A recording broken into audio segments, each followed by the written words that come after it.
Gente, como a surdez da mídia nacional a esse respeito, a essa altura, parece indiscutivelmente opcional, deixa eu repetir em alto e bom som.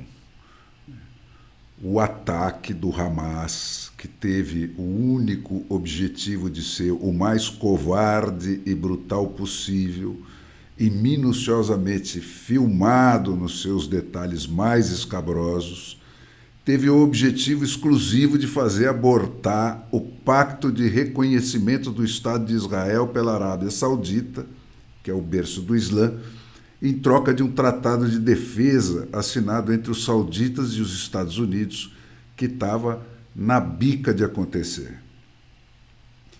Esse pacto mudaria para sempre a história do Oriente Médio e acabaria por se constituir na maior vitória do Ocidente contra as investidas cada vez mais agressivas da China e do cãozinho de ataque desse novo Xi Jinping aí, cheio de ambições geopolíticas, que é o Vladimir Putin, né, e do resto da matilha antidemocrática, que agora inclui, além do Irã, né, também o pacote do nosso Foro de São Paulo.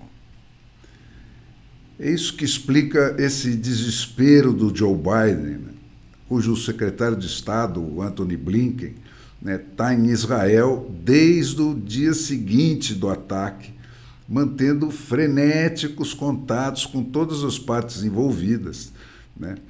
E a visita que o próprio presidente dos Estados Unidos vai fazer amanhã para Israel, no meio de uma guerra, correndo todos os riscos de atravessar as baterias de mísseis que cruzam sem parar os céus daquele país.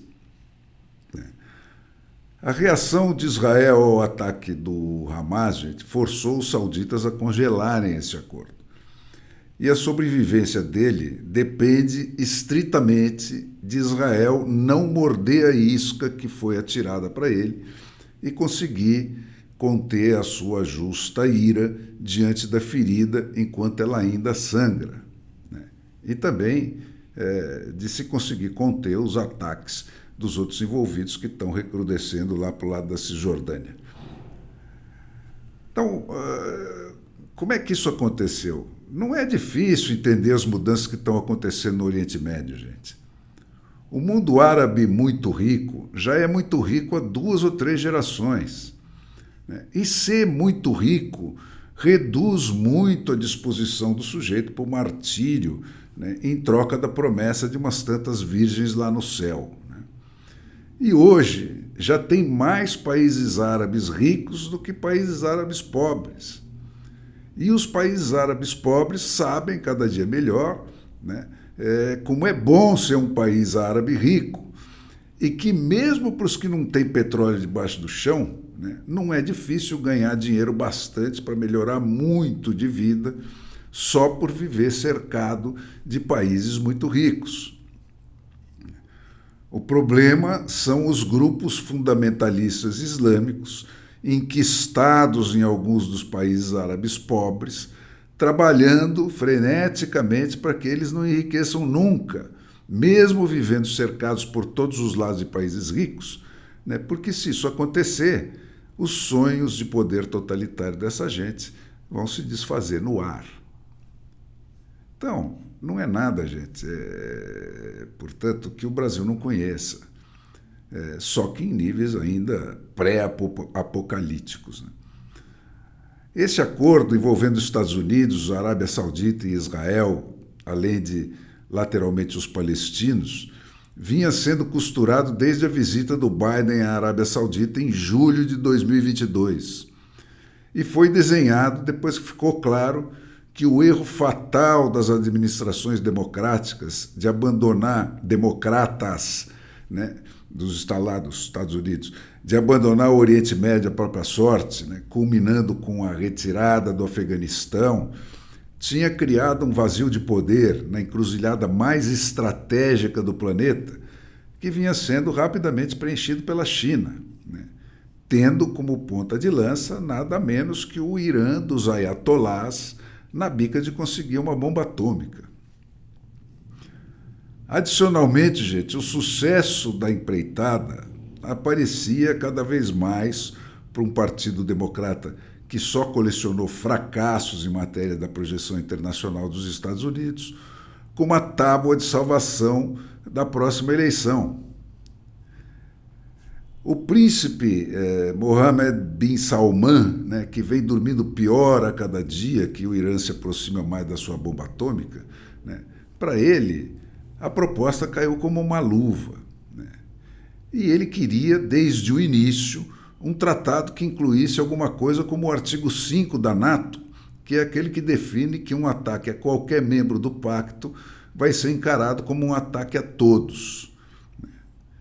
Os Estados Unidos não tinham ido tão longe, né? Mas estavam propondo que a Arábia Saudita ganhasse a mesma condição de aliado especial, independente da NATO, né, que eles concedem ao Japão e a outros países asiáticos e até ao próprio Estado de Israel. Né?